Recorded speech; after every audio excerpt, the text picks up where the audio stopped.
a Dios. Versículo 6.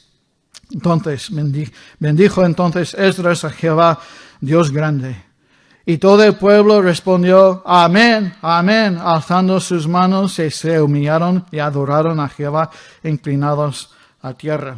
Entonces Esdras dijo, Dios grande, y todo el pueblo dijo, amén, amén, y levantando sus manos, amén. Todo el mundo, yo sé que somos bautistas, levanta las manos. Vamos, todo el mundo levanta las manos, vamos, podéis hacerlo. Muy bien, amén. Ahora vamos a todos inclinarnos al suelo. No, ok, ya está. Entonces la respuesta del pueblo fue triple. Alabanza, amén, amén. Oración, levantando sus manos, y adoración, inclinaron la cabeza y adoraron. Hay una adoración renovada a Dios. No solamente reverencia por Dios, una nueva adoración y un reconocimiento, 3, del significado de las Escrituras. Versículo 7. Y los levitas, los nombres que están ahí, hacían entender al pueblo la ley. El pueblo estaba atento en su lugar y leían el libro de la ley de Dios claramente y ponían, escucha, el sentido de modo que entendiesen la lectura. Ahora, eso es importante. No solamente estamos leyendo la palabra de Dios, no solamente predicando la palabra de Dios. Bueno, predicado es dar el entendimiento, el significado. Es importante recordar que los sacerdotes y levitas sirven como maestros de la palabra de Dios. ¿Por qué? Porque el pueblo de Dios en aquel entonces no tuvo la palabra de Dios. Fue muy costoso tener una copia de un rollo de pergamino. Tardaba 1 año o 2 para hacer una copia para cada sinagoga y era muy caro tener una copia de la palabra de Dios. Por eso hacía falta sacerdotes y las levitas. Pero no es el caso hoy. En el Nuevo Testamento tenemos 3 o 4 versiones en nuestros móviles. Amén. Sí. El Nuevo Testamento dice que cada creyente es un sacerdote. Cada uno de nosotros que conocemos al Señor Jesucristo somos un sacerdote y tenemos acceso directamente a Dios.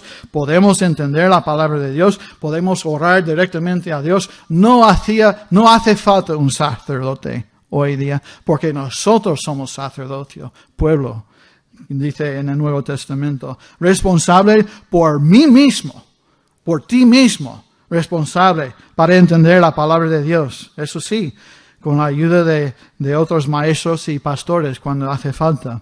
Es una responsabilidad muy grande estar aquí delante y predicar la palabra de Dios. Un autor escribió, la comprensión debe ser la primera meta de cualquier predicador o maestro. Y cuando me pongo de pie para enseñar al pueblo de Dios, hay algunas cosas que siempre necesito recordar. ¿Y cuáles son? Si sales aquí sabiendo 5 cosas útiles para una vida mejor, pero no tienes una mayor comprensión de la palabra de Dios, he fallado. Si te vas divirtiendo con el humor del pastor, pobre de ti, entretenido con anécdotas, cautivado por historias dramáticas, pero no tienes una mayor comprensión de la palabra de Dios, he fallado. Amén. Amén. Si sales aquí motivado a la acción, a una vida de oración, pero no se basa sobre una mayor comprensión de la palabra de Dios, sino de emoción, he fallado. He fallado. Si te vas admirándome o respetándome, pero no entiendes mejor la palabra de Dios, he fallado y seré responsable ante Dios por mi fracaso. Eso es lo que dice ese autor, no yo. Pero estoy de acuerdo. Un par de cosas influyen en la necesidad de que la gente necesite escuchar una explicación. Primero, desde la época del cautiverio de Babilonia, el idioma del pueblo, de la política de gobierno era arameo.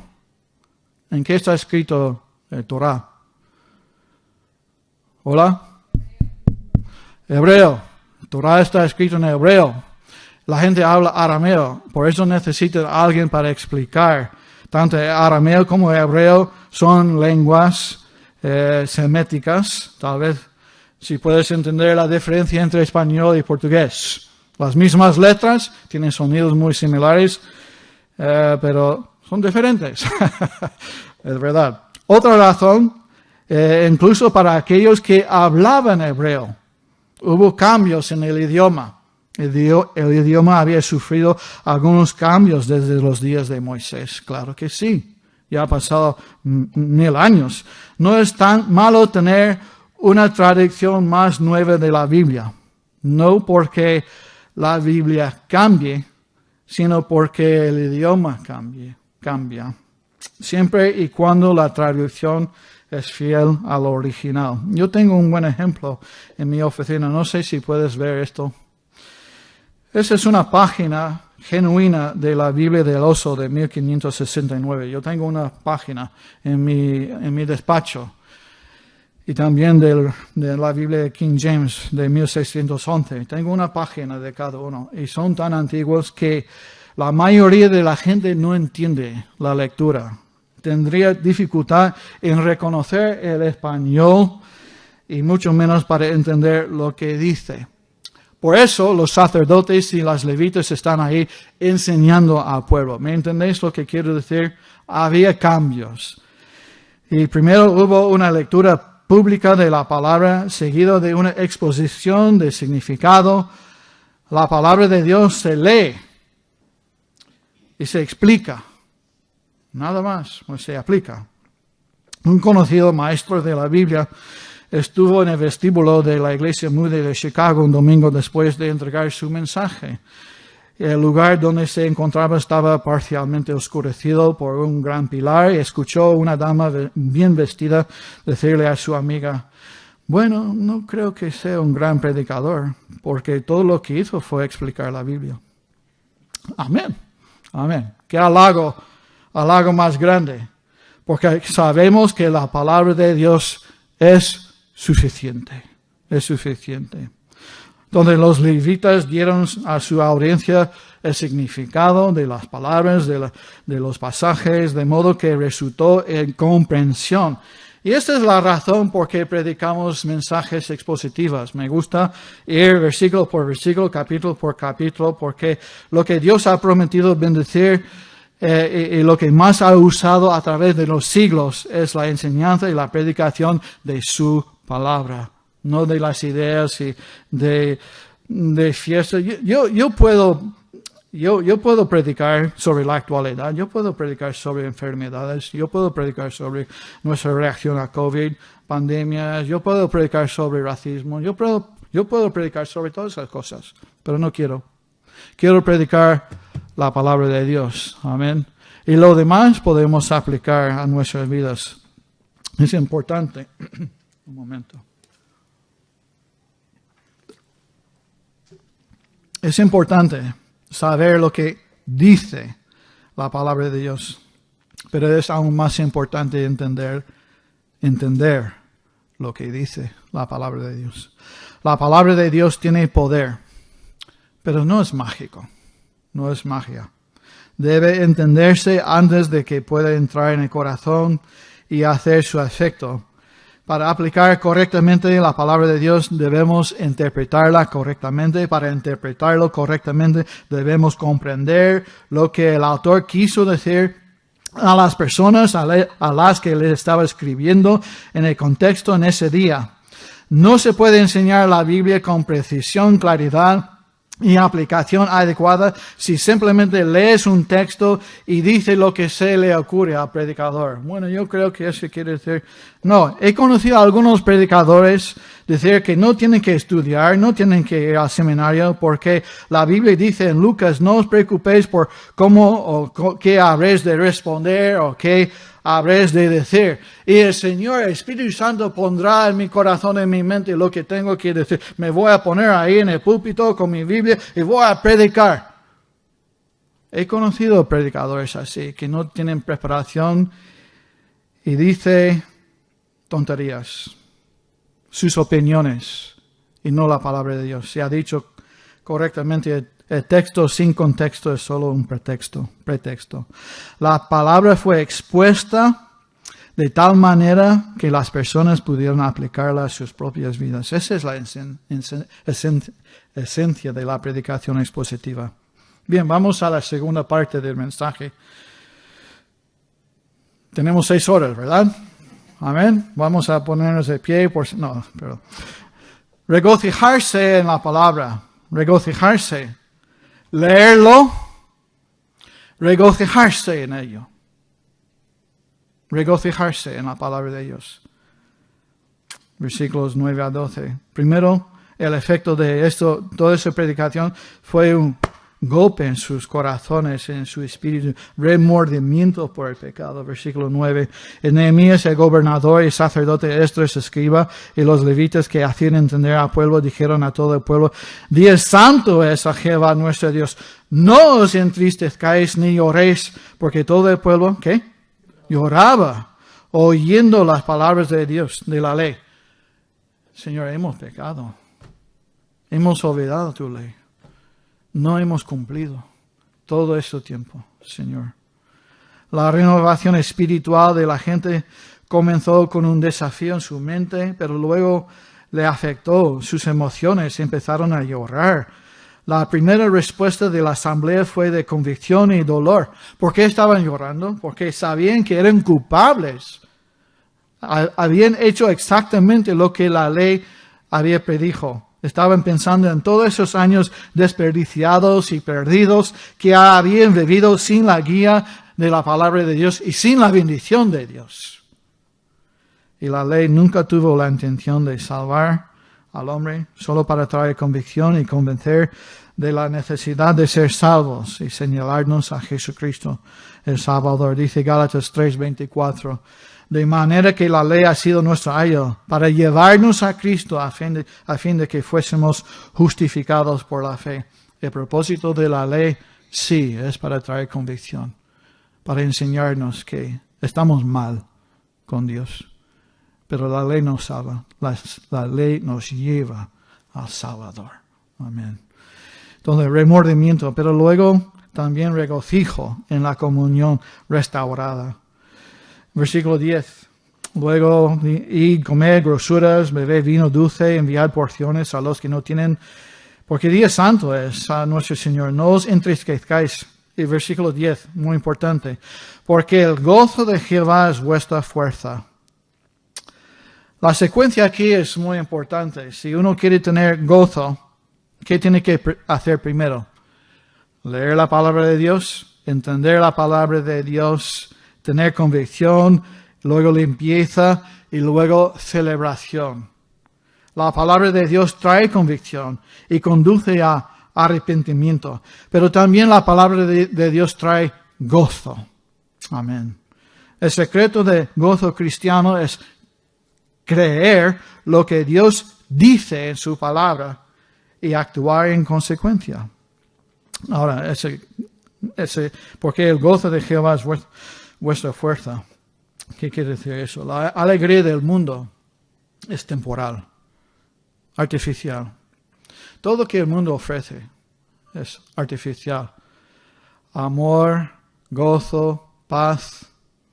El mundo. ¿Dónde estoy? El mundo ofrece sustitutos. Amor, gozo y paz.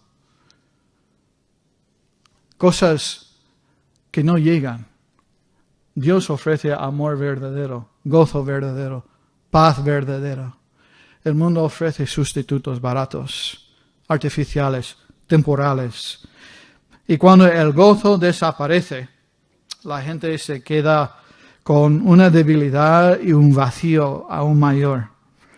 Pero el gozo, escucha, el gozo que viene del Señor es real, genuino, duradero, enriquece nuestras vidas.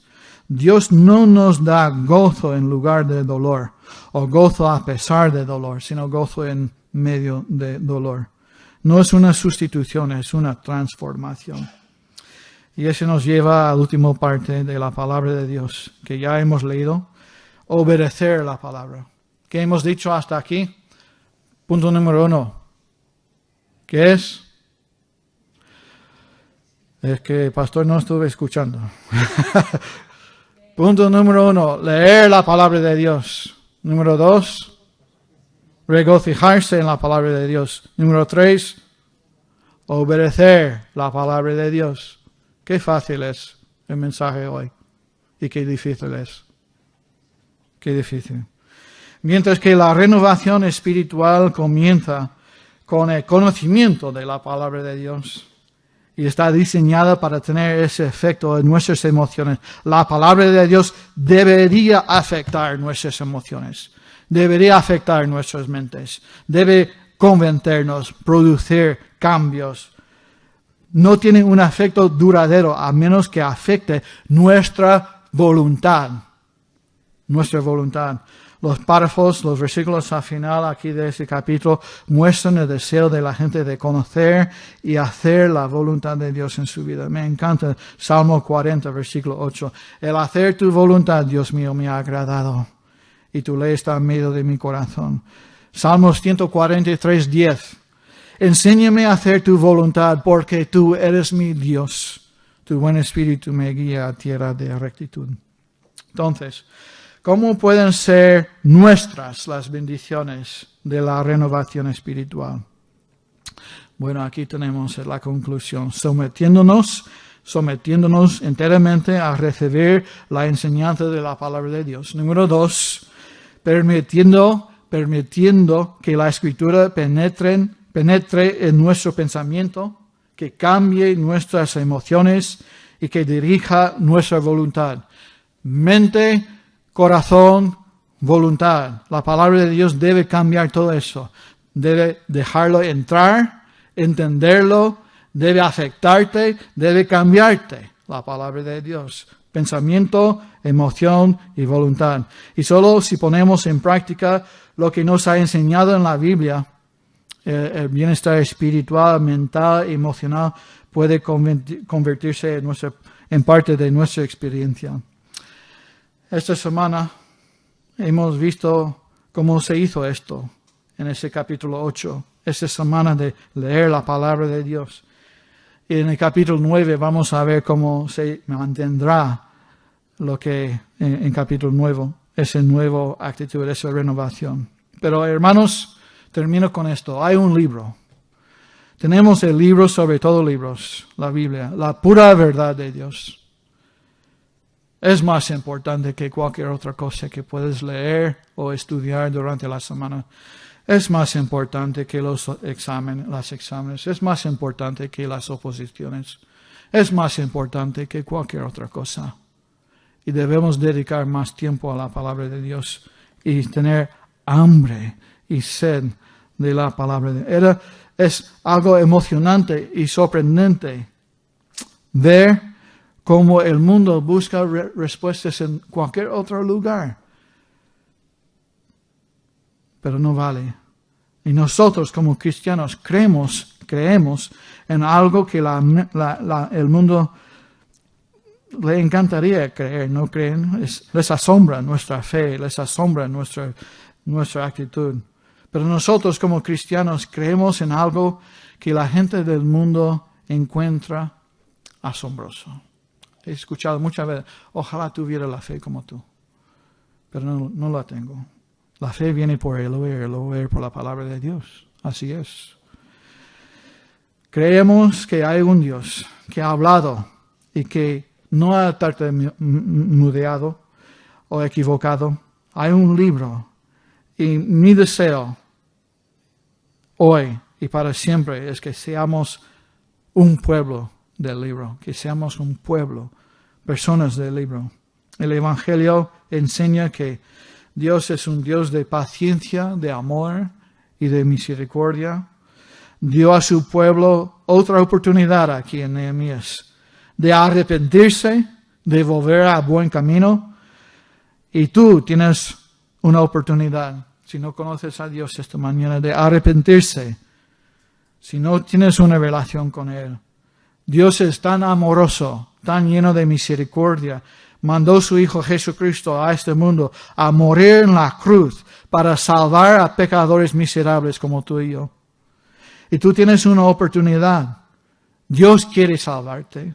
Pero Dios no se conforma en ser tu Señor intelectualmente, sino enteramente, mente, corazón y voluntad. Entrega tu ser a Él totalmente y puedes experimentar el gozo de Jehová. Será vuestra fuerza.